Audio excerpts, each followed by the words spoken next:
him na lalpa chuka sakna ani mang an laya chan pui var tu ngai re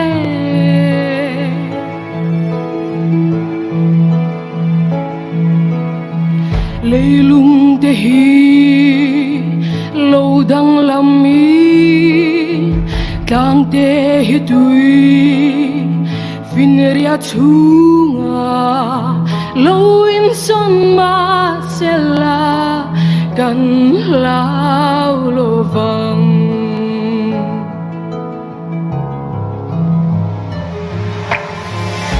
lui bakha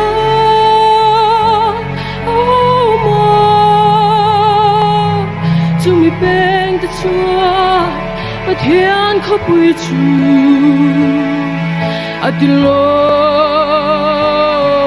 china si bai ho de la kan ne na za ko pa but hian ka kul bin sangari Ebenezer lalpan min pui ani thêm na thi pui te lo te in buai na tui pui phong vel ma se kan lau lo vang lal pa ka kul bin sa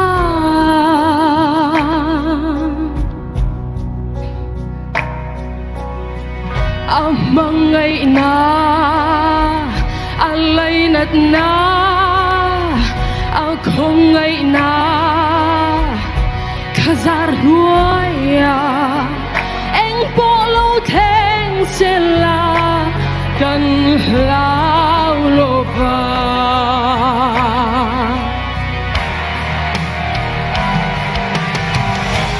lui bắc hát ao ma chúng mi beng từ chúa và thiên khóc bùi chu atilom china si bay hậu de la cha ba kan ne na za ko pa pa thiên ka kul bin sangani Ebenezer, Ebenezer, Ebenezer.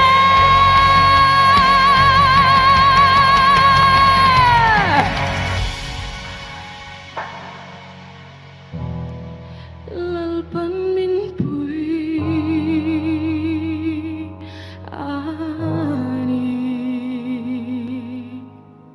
Kalau me.